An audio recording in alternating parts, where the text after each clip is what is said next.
భార్యాభర్తల బంధం ఎట్టుపోతుందో కూడా చాలామంది చర్చించుకుంటున్న పరిస్థితి. ఈ క్రమంలోనే మనం హిందూ శ్మశాన వాటిక మాసాపేటలో ఉన్నాం. ఇప్పుడు మీకు ఇక్కడ ఒక వ్యక్తిని పరిచయం చేయబోతున్నాము. అసలు భార్యాభర్తల బంధం ఎట్టుండాలో ఇక్కడ మనం ఒక వ్యక్తిని అడిగి తెలుసుకునే ప్రయత్నం చేద్దాం.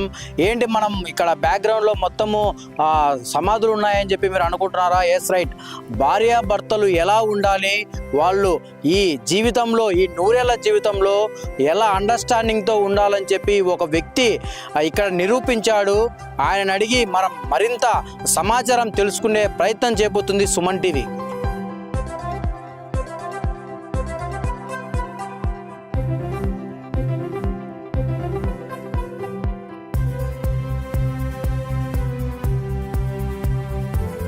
Yes right. ఇప్పుడు మనము ఒక సమాధి దగ్గరికి వచ్చాము. ఈ సమాధి గురించి మనం మాట్లాడుకుంటే చాలామంది ఆశ్చర్యపోతారని చెప్పవచ్చు. ఎందుకు ఒక సమాధి గురించి మనం చెప్తే ఆశ్చర్యపోతానని నేను అంటున్నానంటే, బతికుండంగానే ఒక సమాధి నిర్మించుకున్నాడు పాలగిరి రామ్మోహన్ రాజు.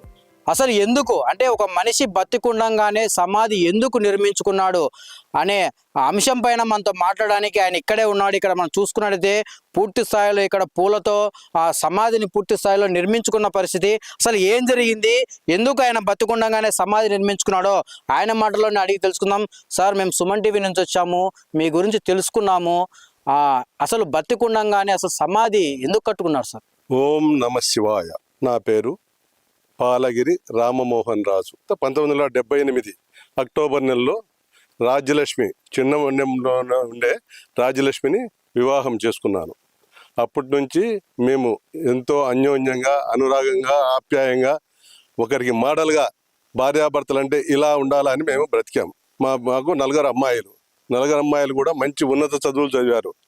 అందరు కూడా బాగా చదువుకున్నారు. నలుగురు అమ్మాయిలకు కూడా మంచి అబ్బాయిలను తెచ్చి పెళ్ళిళ్ళు చేశాం.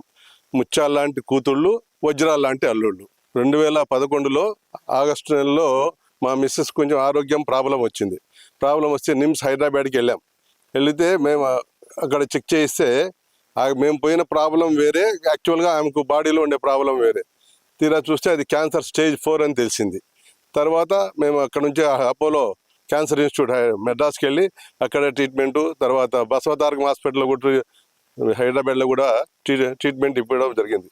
విధివశాత్తు మా దురదృష్టం కొద్దీ 7 మే 2011 ఆమె చనిపోవడం జరిగింది. సో అప్పటి నుంచి నాకేంటంటే మా యొక్క అన్యోన్య జీవితం తీపి గుర్తులు. మేము చనిపోయినప్పుడు కూడా మేము తీపి జ్ఞాపకాలతోనే అడ్వర్టైజ్మెంట్ ఇస్తే వచ్చినాం, పెద్ద కర్మలు ఇవన్నీ లేకుండా. సో ఆ విధంగా చేసుకుంటా వచ్చి ఆమె తీపి గుర్తులు నా మరణానంతరం కూడా ఆమె దగ్గరే ఉండాలనేది నా కోరిక. ఆ ఉద్దేశంతో 2011 నుంచి ఈ శ్మశాన వాటిక నిర్వాహకులను అడుగుతా వస్తే వాళ్ళు ఒప్పుకోలేదు. సార్, ఇది ఎక్కడ మేము వెళ్ళలేదు, మాకు అట్లా అలవ్ చేస్తే కష్టం సార్ అని చెప్పి అయినప్పటికీ నేను పట్టు విదలకుండా వస్తూనే ఉన్నాను. వస్తే అప్పటికి 2025లో వాళ్ళు దానికి ఓకే చేయడం జరిగింది. సో ఇది మా మిస్సెస్ సమాధి, దాని పక్కనే నా సమాధి అనమాట. కట్టించుకోవాలనుకునేసేసి వాళ్ళని ఒప్పించేసేసి 8 అడుగుల పొడవు, 3.5 అడుగు వెడల్పు, 4 అడుగుల లోతు ఒక సిమెంటు ఇటుకలతో ట్యాంక్ నిర్మించేసి బయట నుంచి మంచి ఎర్రమట్టిని తెప్పించి ఫుల్ చేసేసి, కాశీ నుంచి తర్వాత శ్రీశైలం నుంచి విభూది కుంకుమ తెప్పించి నేనే ఆ సమాధిలో దిగి మట్టి పోసి పూజ చేసుకునేసి మట్టి కవర్ చేయడం జరిగింది. ఇది ఓన్లీ గ్రౌండ్ లెవెల్ వరకే జరిగింది. దీని తర్వాత దీనిపైన మంటపం కట్టవాలి, శివుని విగ్రహం పెట్టాలి, ఇంకా 3-4 లక్షల రూపాయలు ఖర్చు ఉంది. ముందు ప్లేస్ను ఇబ్బంది లేకుండా, వేరే వాళ్ళు ఆక్యుపై చేయకుండా మేము పొజిషన్లోకి తీసుకున్నాం. దీన్ని పూర్తి చేసిన తర్వాత మళ్ళీ మిమ్మల్ని కలుస్తాను. మీరు మీ భార్య పట్ల ఒక మంచి ప్రేమతో, మీరు మీ పట్ల ఆమె కావచ్చు, ఆమె పట్ల మీరు కావచ్చు, ఎంతో అన్యోన్యంగా జీవించారని మాకు అర్థమవుతుంది. మీ నలుగురు పిల్లలను కూడా ఎంతో ఉన్నత చదువులు చదివించారు, చక్కగా పెళ్లి చేశారు. కానీ మీరు తీసుకున్న నిర్ణయం చాలా మందిని ఆశ్చర్యానికి గురి చేస్తుంది. ఓ పక్క మీ ఫ్రెండ్ సర్కిల్ నుంచి కావచ్చు, మీ బిడ్డల నుంచి కావచ్చు, ఎలాంటి స్పందన కలిగింది? ఈ నిర్ణయం మీరు తీసుకుంటారని ఖచ్చితంగా డిస్కస్ చేసింటారు, ఇంట్లో ఈ విషయం చెప్పింటారు. ఎలా స్పందించారు సార్? ఈ విషయాన్ని మా కుటుంబ సభ్యులందరికీ చెప్పాను. ఫస్ట్ ఆలోచించు డాడీ అన్నారు. లేదు నాయనా, మళ్ళీ ఎందుకంటే మీరు వేరే వేరే ప్లేస్లో ఉంటారు, మీరు వచ్చి ఇవన్నీ చేయాలంటే మీకు అయ్యే పని కాదు, కాబట్టి నేను ముందుగానే ఈ విధంగా చేద్దాం అనుకుంటున్నాను తర్వాత మీ ఇష్టం డాడీ, నువ్వు ఇక మాకు తెలుసు కదా అమ్మ పైన మీకు ఎలాంటి ప్రేమ ఉండేదని, మీకు మీ ఇష్టం నీకు ఎట్లా ఉంటే అలా ఉంటుందని పిల్లలందరినీ కూడా కట్టిన తర్వాత మా పిల్లలందరినీ తీసుకొచ్చి ఇక్కడ చూపించడం కూడా జరిగింది. సార్ ఒకటి అంటే మీరు ఏం చేసేవాళ్ళు, మేడం ఏం చేసేవాళ్ళు, అసలు మీ ఇద్దరి మధ్య ఫస్ట్ పరిచయం ఎలా ఏర్పడింది సార్? మాది పరిచయం పెళ్లి కాదు, పెద్దలు కుదిర్చిన అక్షరాల అరేంజ్డ్ మ్యారేజ్. మాకు దూరపు బంధువుల అమ్మాయి. నేను 76లో డిగ్రీ అయిన తర్వాత కడపకి వచ్చి ఉద్యోగ వేటలో ఉన్నాను. ఫస్ట్ 76లో 50 రూపాయల జీతానికి చేరాను. 50 రూపాయల జీతానికి పెట్టుకున్న వ్యక్తినే గోపాల్ రెడ్డి అని శాంతి టైప్ ఇన్స్టిట్యూట్ అతను నా యొక్క పర్ఫార్మెన్స్ చూసి ఇతన్ని నా దగ్గర పెట్టుకోవాల్సిన వ్యక్తి కాదని అతనే తీసుకెళ్లి 50 రూపాయల నుంచి 500 జీతానికి పెట్టాడు ఉషా సివింగ్ మిషన్ కంపెనీలో. ఆ టైంలో మాకు వీళ్ళు పెళ్లి సంబంధాలు వచ్చాయి. అప్పటికే మా మిస్సెస్ గవర్నమెంట్ ఉద్యోగం చేస్తా ఉంది, కానీ నాకైతే ఉద్యోగం లేదు. ప్రైవేట్ ఉద్యోగం అనేది అది ఎప్పుడైనా ఉండొచ్చు, ఊడిపోవచ్చు. కానీ నా పైన నమ్మకంతో, అది వాళ్ళ ఏమో నాకు వాళ్ళకి ఎలా కనిపించానో ఏమో తెలియదు, కానీ వాళ్ళు నా పైన నమ్మకంతో ఆ ఉద్యోగం చేసే అమ్మాయిని ఉద్యోగం లేని అబ్బాయికి ఇచ్చారు. కాకపోతే నాకు 79లో మళ్ళీ ఉద్యోగం వచ్చింది. 80లో ఆమె అప్పుడు చిత్తూరులో ఉన్నింది, నేను గుంటూరులో జాయిన్ అయినాను. 1980లో కడపకు వచ్చాము. ఆమె నా జీవితంలోకి ఎంటర్ అయిన తర్వాత ఇంకా వెనక్కి తిరిగి చూసే అవసరమే రాలేదు. అదృష్ట దేవతలాగా నా జీవితంలోకి వచ్చింది. సార్ ప్రజెంట్ సిచ్యువేషన్ మనం చూసుకున్నట్టయితే చాలా దారుణంగా ఉంది. ఒక పక్క చూస్తే అంటే అరేంజ్డ్ మ్యారేజ్ కావచ్చు, లవ్ మ్యారేజ్ కావచ్చు, ఏ చేసుకున్నప్పటికీ ఈ జీవితాలు ఎక్కువ రోజు నిలబడడం లేదు. అంటే మీరు ఏమంటారు వీటిపైన? చాలా మూర్ఖులు ఆ విధంగా ఆలోచిస్తారు. భార్యాభర్త బంధం అనేది అది మిగతా ఎవరితో అయినా కూడా మధ్యలో ఆగిపోతుంది, కానీ భార్యాభర్తల బంధం అనేది చివరి నిమిషం వరకు కూడా ఉంటుంది. కాబట్టి భార్యాభర్తల బంధం అనేది అందులో మరి మన హిందూ సంప్రదాయంలో భార్యాభర్తల సంబంధం అనేది చాలా అనంతమైంది. దాని గురించి కొన్ని కొటేషన్స్ చెప్తాను, మీరు నోట్ చేసుకోండి. జీవితంలో కష్టాలు సుఖాలు వస్తూ ఉంటాయి, పోతూ ఉంటాయి. మనతో 7 అడుగులు వేసిన భార్య మాత్రం జీవితాంతరం తోడుంటుంది. అదే భార్య అంటే. భార్యకు సేవ చేయడం అంటే బానిసగా బతుకుతున్నామని కాదు, బంధాన్ని గౌరవిస్తున్నామని. సార్ అంతా బాగుంది, మీరు చెప్పేదంతా బాగుంది. మీరు బతుకున్నప్పుడేమో మీరు అన్ని మొత్తం మీకు ఎలా ఉండాలి ఏంటని చెప్పి మొత్తం నెరవేర్చుకుంటున్నారు. రేపు మీరు చనిపోయిన తర్వాత ఎలా ఉంటుందో మీకు తెలియదు. దాన్ని ముందుగానే ఏమన్నా మీరు ప్లాన్ చేసుకున్నారా? అక్షరాల ఒక పండగలాగా చేస్తాను. నా మరణాన్ని మా అబ్బగారు అంటే మా ఫాదరు ఆయనకు మరణం ఒక రోజు ముందుగానే తెలిసింది. నా స్వయాన్ని ఏం కోరుకుంటున్నానంటే, ఒక 2 రోజులు ముందుగా ఇన్ఫార్మ్ చేయి. 2 రోజులు ముందుగా నాకు తెలిపితే ఒక పెద్ద ప్రోగ్రాం పెట్టేసేసి అక్కడ భజన సత్సంగ కార్యక్రమాలు పెట్టి భజనలు పెట్టేసేసి అన్నదానాలు పెట్టి అందరూ జరుగుతుండగానే కైలాసానికి వెళ్ళిపోవాలనేది నా కోరిక. సార్ ఇది మొత్తానికైతే ఇది వార్త ప్లే అయిన తర్వాత మిమ్మల్ని ప్రజలు ఏ విధంగా అనుకుంటారు అంటే, మిమ్మల్ని చూసి ఆదర్శంగా చాలా మంది తీసుకుంటారా, లేదు ఈయనకి ఏమైంది అని కూడా చాలా మంది డిస్కస్ చేసుకుంటారేమో అని మాకు అనిపిస్తుంది. సార్ మీరేమంటారు? మరణం అనేది పుట్టిన ప్రతి వ్యక్తి మరణించక తప్పదు. నువ్వు ఏం అడిగినా అడగకపోయినా నువ్వు ఎక్కడ దాక్కున్నా కూడా అది ఆ టయానికి వచ్చేస్తుంది. మరి నువ్వు ఆపలేని దాని గురించి మరి భయపడాల్సిన అవసరం లేదు. దాన్ని కూడా ఎంజాయ్ చేద్దాం, మరణాన్ని కూడా ఎంజాయ్ చేద్దాం. Celebration of death. సార్ ఒకటి మీరేమో భార్యాభర్తల బంధం గురించి చాలా వరకు చెప్పారు. భార్యాభర్తల బంధం అంటే వీళ్ళు ఒక అండర్స్టాండింగ్, మీరు అన్నారు చివరి వరకు వివాహ జీవితంలో లాస్ట్ వరకు వీళ్ళే మిగిలిపోయేది. మధ్యలో వచ్చే పిల్లలు కావచ్చు, వీళ్ళందరూ వాళ్ళ జీవితాలు చూసుకుంటారు, కానీ లాస్ట్ వరకు భార్యాభర్తలే శాశ్వతంగా మిగులుతారు.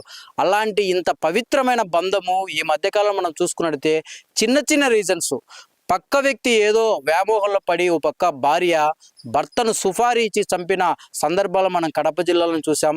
భార్యను నరికి చంపి కుక్కర్లలో కావచ్చు, ఇట్లా ఫ్రిడ్జుల్లో పెట్టి కావచ్చు, చాలా దారుణాతి దారుణ వార్తలు మనం వినాల్సి వస్తుంది. ఏంటి సార్ ఎందుకు జరుగుతున్నాయి ఇంత? భార్యాభర్తల మాధుర్యం తెలియని వాడే ఆ పని చేసేది. భార్యాభర్తలు అన్యోన్యంగా ఉంటే స్వర్గం ఎక్కడో ఉండదు, మన ఇంట్లోనే ఉంటుంది, మన పక్కనే ఉంటుంది. అది తెలియక ఏదేదో వ్యామోహంలో పడి ఏదేదో చెడు అలవాట్లకి ఇదే అయిపోయి అపార్థాలు చేసుకొని చేసేసి ఆ జీవితాలను నాశనం చేసుకుంటున్నారు తప్ప, అన్యోన్యంగా ఉండి చూస్తే దాంట్లో భార్యాభర్తల బంధంలో ఉండే అంత అనురాగం, ఆప్యాయత, ఆనందం ఎక్కడ ఉండదు. అది నేను ప్రాక్టికల్గా ఎక్స్పీరియన్స్ చేసినా కాబట్టి ఈరోజు ఇంత ఎగ్జైటింగ్గా చెప్పగలుగుతున్నా. మరణం విషయంలో నాది ఒక policy. After 60 no objection, after 70 why welcome the death, after 80 why delay. So కాబట్టి ఇప్పుడు మరణం అనేదానికి ఎప్పుడు భయపడను. నేను 2016 ఆగస్టు 31 రిటైర్ అయిన రోజే ఒక స్పీచ్లో నా కన్క్లూజన్లో ఒక ఇన్విటేషన్ ఇచ్చా మా వాళ్లకు. ఏమని ఇచ్చానంటే, అయ్యా బాబు, ఈరోజు మీ దగ్గర నుంచి రిటైర్ అవుతున్నాను. ఈ శ్వాస ఏదో ఒక రోజు ఆగిపోక తప్పదు. ఆగిపోయిన రోజు మీకు తెలిపే పరిస్థితిలో ఉండదు నేను. కాబట్టి ఈ రోజే మిమ్మల్ని ఇన్వైట్ చేస్తున్నాను. ఏ రోజైతే నా శ్వాస ఆగిందని మీకు తెలుస్తుందో తప్పకుండా వచ్చి నన్ను చూసి వెళ్ళండి అని ఆగస్టు 31, 2016 నాడే చెప్పిన. ఈ 10 సంవత్సరాల ముందే. ఇది ఇప్పుడు చెప్తా, తర్వాత కూడా చెప్తా. సార్, ఒకటి మేము ఇన్ని బాగా ఆశ్చర్యమైన విషయం ఏంటంటే, అంటే మీరు మీ భార్య పట్ల కావచ్చు, పిల్లల పట్ల కావచ్చు చాలా ప్రేమగా ఉండాలి. కానీ పిల్లలు మీ పట్ల కావచ్చు, మీ భార్య పట్ల కావచ్చు, చాలా వాళ్ళ అమ్మ పట్ల కావచ్చు చాలా ప్రేమగా ఉండాలి. అంటే ఆమె చనిపోయినప్పుడు మన హిందూ సాంప్రదాయం ప్రకారము ఆడవాళ్ళం బయటికి కూడా రానిరు. కానీ మీ కూతుర్లే, నలుగురు కూతుర్లు ఆమె బాడీని మోసుకుంటూ శ్మశానం వరకు తీసుకొచ్చారని చెప్పి కూడా మేము విన్నాం. ఏంటి సార్ ఇది? ఇది అక్షరాల నిజం. ఆడపిల్లలు మోయకూడదు అనేది చాలా తప్పు. ఎక్కడలు కూడా ఏ శాస్త్రంలో కూడా లేదు. జనక మహారాజుకు సీతాదేవి పిండ ప్రదానం చేసింది. కాబట్టి ఆ మహాతల్లే చేసినప్పుడు లేనిది మనం ఎంతవారం. మా నలుగురి పిల్లలే మా మిస్సెస్ చనిపోయినప్పుడు నలుగురు 4 పక్కల మోసి శ్మశానానికి తీసుకొచ్చారు. అది చూసిన తర్వాత అప్పుడు పేపర్ చనిపోయినప్పుడు 2011లో అన్ని పేపర్ మీడియాలు కూడా కవర్ చేయడం జరిగింది. తర్వాత నెక్స్ట్ సండేనే మదర్స్ డే రావడం వల్ల మాతృదేవో భవ అని ఆర్టికల్ వేయడం కూడా జరిగింది ఆ విషయంలో. అంటే మీరు చనిపోయినా కానీ మీ బిడ్డలే, నలుగురు ఆడబిడ్డలే మొయ్యాలనుకున్నారు. అక్షరాల దాంట్లో ఏమాత్రం సందేహం లేదు. చూశారు కదండి, పాలగిరి రామ్మోహన్ రాజు గారు ఎంత చక్కగా భార్యాభర్తల బంధం గురించి చెప్పారు. ఇప్పుడు మనం చూసుకున్నట్టయితే ఆయన భార్య సమాధిది ఎంతో అన్యూన్యంగా మా జీవితం సాగింది. మాకు ఆ చక్కని నలుగురు ఆడపిల్లలు. అంటే మనం చూసుకున్నట్టయితే ఆడపిల్లలు అంటే చాలా కుటుంబాల్లో చాలా వరకు బాధపడతారు. కానీ నలుగురు ఆడపిల్లలు అయినప్పటికీ వాళ్ళని ఎంతో చక్కగా చదివించి వాళ్ళకు ఉన్నతమైన ఆ పోస్టులో ఉండేటి విధంగా వాళ్ళని చదివించడంతో కావచ్చు, వాళ్ళకు చక్కమైన వివాహ జీవితాల్లో వాళ్ళని నింపడం కావచ్చు, అన్నీ చేశాడు. కానీ ఆయనతో 100 ఏళ్ళు బతకాల్సిన భార్య ఆ క్యాన్సర్ కారణంతో చనిపోవడం ఆయన ఎంతో బాధకు గురి చేసింది. అయినప్పటికీ ఆయన తన భార్య పక్కనే, ఇక్కడే మనం చూసుకున్నట్టయితే ఇక్కడే ఆయన తన సమాధి కూడా ఉండాలని చెప్పి ఎంతో పోరాటం చేశాడు. అంటే ఇది ఏదో నా భార్య పక్కనే ఉండాలంటే ఎవరు అంగీకరించలేదు. కానీ నేను ఖచ్చితంగా నా భార్య పక్కనే నేను ఆ సమాధి కావాలి చనిపోయిన తర్వాత అని చెప్పి ఆయన ఎంతో పోరాటం చేసిన తర్వాత లాస్ట్కు వాళ్ళు ఈయన పడే తపనను చూసి వాళ్ళు కూడా కనికరించారని చెప్పవచ్చు. పూర్తి స్థాయిలో ఆయనకి ఇక్కడ ఏర్పాటు చేశారు. మనం వినడానికి ఇది విచిత్రంగా ఉన్నా ఇది భార్యాభర్తల బంధం గురించి తెలిసిన వాళ్ళు ఎవరైనా కానీ అర్థం చేసుకుంటారు. మనం చూసుకున్నట్టయితే ఎంతో చక్కగా ఇప్పుడు ఆయన మనం అడగను కూడా అడిగాం, భార్యాభర్తల బంధం చాలా దారుణంగా ఉంది ఏంటి సార్ అంటే ఆయన చెప్పాడు, భార్యను అర్థం చేసుకున్నవాడు ఎవడే కానీ అలాంటి పని చేయడు. అలాగే భర్తను అర్థం చేసుకున్న భార్య కానీ ఎప్పుడు ఇలాంటి దారుణాలకు పాల్పడ్డారు అని చెప్పి కూడా ఆయన చెప్పిన పరిస్థితి. మొత్తానికి మనం కడపలో చూసుకున్నట్టయితే ఈ విషయం తెలుసుకున్న చాలా మంది ఆశ్చర్యానికి గురయ్యారని చెప్పవచ్చు.